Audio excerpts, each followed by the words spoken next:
بسم اللہ الرحمن الرحیم۔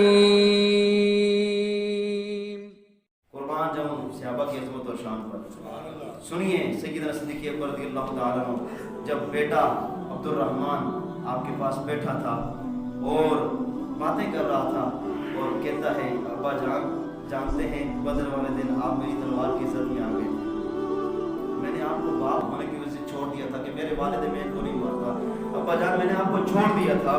جب یہ بات حضرت عبد الرحمن بن ابی بکر رضی اللہ تعالیٰ عنہ نے کی تو سیدنا صدیق اکبر جو ہے لیٹے ہوئے تھے، اٹھ کر بیٹھ گئے، آپ کا چہرہ انور سرخ ہو گیا۔ آپ نے کہا بیٹا تو نے تو باپ ہونے کی وجہ سے مجھے چھوڑ دیا تھا، لیکن رب کعبہ کی قسم اگر اس دن تو میری تلوار کی زد میں آ جاتا، بیٹا ہونے کی وجہ سے چھوڑتا نہیں، دشمن رسول ہونے کی وجہ سے تیرا سر قلم کر دیتا۔ نعرہ تکبیر، نعرہ رسالت، تیرا سر قلم کر دیتا، دشمن رسول ہونے کی وجہ سے، بیٹا ہونے کی وجہ سے تجھے معاف نہ کرتا بلکہ تیرا سر قلم کر دیتا۔ یہ محبت ہے سیدنا صدیق اکبر رضی اللہ تعالیٰ سبحان اللہ، جنہوں نے مال بھی قربان کر دیا، اولاد بھی قربان کر دیا۔ حضرت سیدنا صدیق اکبر رضی اللہ تعالیٰ کے بارے میں آتا ہے کہ جب بدر کے میدان میں دونوں صفیں بنی، مشرکین مکہ کی صحابہ کرام کی دونوں صفیں بن گئیں، تو صدیق اکبر نے دیکھا کہ میرا بیٹا دشمنوں کی صف میں محبوب خدا کے ساتھ لڑنے کے لیے آ گیا ہے، تو عرض کرتے ہیں یا رسول اللہ صلی اللہ علیہ وسلم میں آپ سے اجازت مانگتا ہوں۔ حضور نے پوچھا ہے صدیق کون سی اجازت مانگتے ہو؟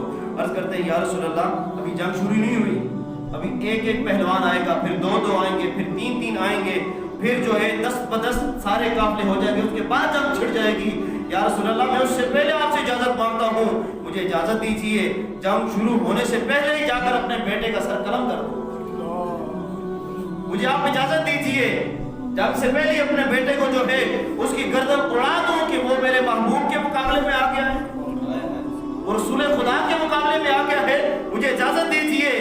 تو آقا علیہ الصلوۃ والسلام نے ارشاد فرما دیا اے صدیق ابھی تم ٹھہرے رہو، اے صدیق تم نہیں جانتے کہ تمہاری اہمیت کتنی ہے۔ آقا علیہ الصلوۃ والسلام نے ارشاد فرمایا اپنی جان سے مجھے فائدہ دو۔ فرماتے ہیں اے صدیق تم میرے لیے کتنے ضروری ہو جانتے ہو؟ اب سنیے میرے آقا نے کیا فرمایا، اے صدیق تم میرے لیے ایسے ہو جیسے انسان کے بدن میں انسان کے لیے آنکھیں اور کان ہوتے ہیں۔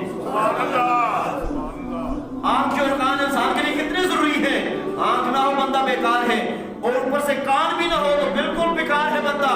سرکار فرماتے ہیں اے صدیق تم میرے لیے ایسے ہے جیسے انسان کے لیے آنکھیں اور کان ہے۔ سبحان اللہ، تو میرے آنکھیں اور کان ہے، تو نہیں جانتا تو میرے لیے کتنا امپورٹنٹ ہے، تو کتنے اہمیت کا حامل ہے میرے لیے۔ آقا علیہ الصلوۃ والسلام نے ارشاد فرمایا یہاں پر میرے آقا مولانا صدیق اکبر کی عظمت اور شان کو بیان کر دیا۔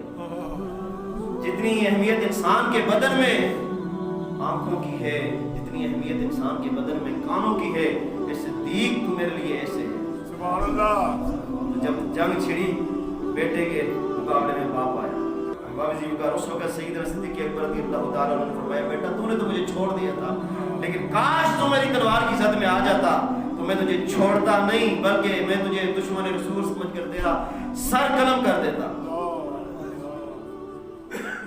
یہ ہے صحابہ کرام کی عظمت اور شان۔ سبحان اللہ، اللہ نے ویسے تو نہیں فرما دیا رضی اللہ عنہم ورضوا عنہ، اللہ نے قرآن کے اندر صحابہ کی عظمت اور شان کو بیان کر دیا رضی اللہ عنہم، اللہ ان سب سے راضی ہے، اللہ ان سب سے راضی ہے، ورضوا عنہ اور وہ بھی سارے کے سارے رب سے راضی ہیں۔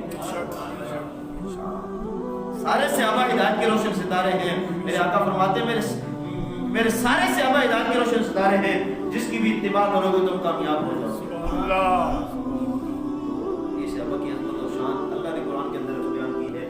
میاں محمد بخش عارف کھڑی رحمۃ اللہ تعالی ویسے نہیں کہ قدر نبیدہ ہے کی جان دنیا دار کمینے قدر نبیدہ جان والے سوگے قدر یوسف دا مالم ہویا بھائیاں مصر گیا نو تے قدر نبیدہ مالم اسی قبر وچ پیا، قدر بھلاندہ بلبل جانے صاف دماغاں والی تے قدر بھلاندہ گرج کی جانے مردے کھاونا۔